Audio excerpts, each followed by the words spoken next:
They see my disability, I see my ability.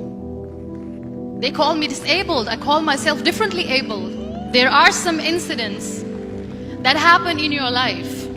Those incidents break you, deform you, but they mold you into the best version of you. And the same thing happened to me. I was 18 years old when I got married. My father wanted me to get married. And all I said was, if that makes you happy, I'll say yes. And of course, it was never a happy marriage. Just about after 2 years of getting married, I met a car accident. Somehow my husband fell asleep and the car fell in the ditch.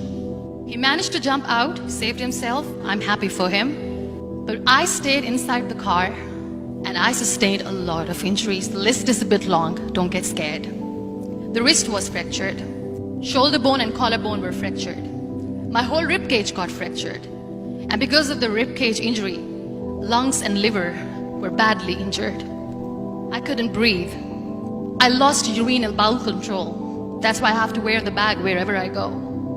3 vertebrae of my backbone were completely crushed, and I got paralyzed for the rest of my life. I finally ended up in a hospital where I stayed for 2.5 months. I underwent multiple surgeries. One day, doctor came to me and he said, well, I heard that you wanted to be an artist, but you ended up being a housewife. I have a bad news for you. You won't be able to paint again because your wrist and your arm are so deformed, you won't be able to hold a pen again.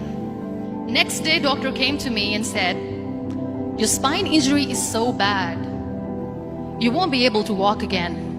Because of your spine injury and the fixation that you have in your back, you won't be able to give birth to a child again. That day, I was devastated. I asked my mother, why me? And that is where I started to question my existence. Why am I even alive? And that is where I realized that the words have the power to heal the soul. My mother said to me, this too shall pass. God has a greater plan for you. I don't know what it is, but He surely has. And in all that distress and grief, somehow or the other, those words were so magical that they kept me going. One day I asked my brothers, I know I have a deformed hand, but I'm tired of looking at these white walls in the hospital and wearing these white scrubs. I'm getting tired of this. I want to add more colors to my life. I want to do something. Bring me some colors, bring me some small canvas. I want to paint. So the very first painting I made was on my deathbed, where I painted for the very first time.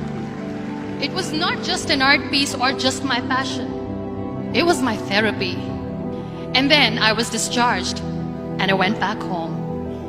And I went back home and I realized that I have developed a lot of pressure ulcers on my back and on my hip bone. I was unable to sit.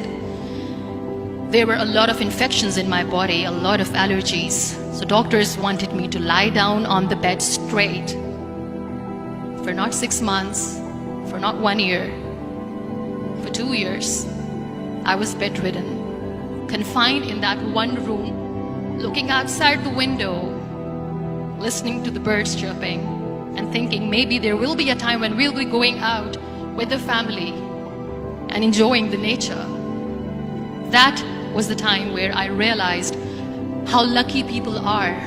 That is the time where I realized that the day I'm going to sit, I'm going to share this pain with everyone to make them realize how blessed they are, and they don't even consider them lucky. That day I decided that I'm going to fight my fears. We all have fears. Fear of unknown, fear of losing people, fear of losing health, money. We want to excel in career, we want to become famous, we want to get money. We are scared all the time. So I wrote down one by one all those fears, and I decided that I'm going to overcome these fears one at a time. You know what was my biggest fear? Divorce. I was trying to cling on to this person who didn't want me anymore, but I said no. I have to make it work. But the day I decided that this is nothing but my fear, I liberated myself by setting him free. And I made myself emotionally so strong that the day I got the news that he's getting married, I sent him a text that I'm so happy for you and I wish you all the best. And he knows that I pray for him today.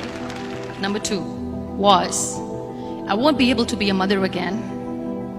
And that was quite devastating for me. But then I realized there are so many children in the world, all they want is acceptance. So there is no point of crying, just go and adopt one. And that's what I did. People think that they will not be accepted by the people because we, in the world of perfect people, are imperfects.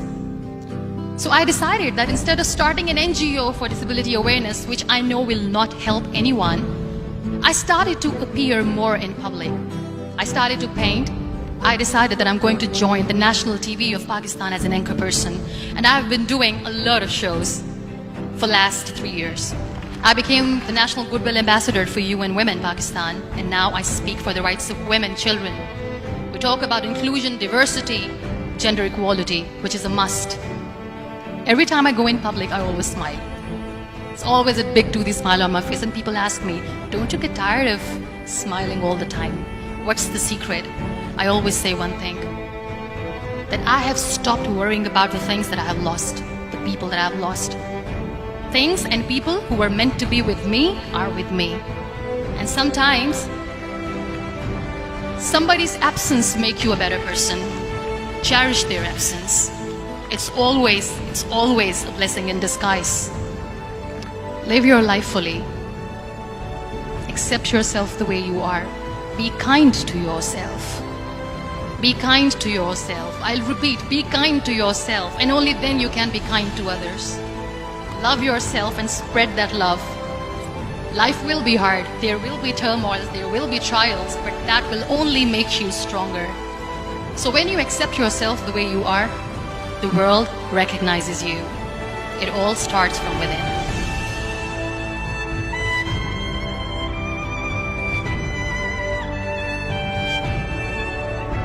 இந்த video உங்களுக்கு பிடிச்சிருந்தா மறக்காம subscribe பட்டனை அழுத்துங்க.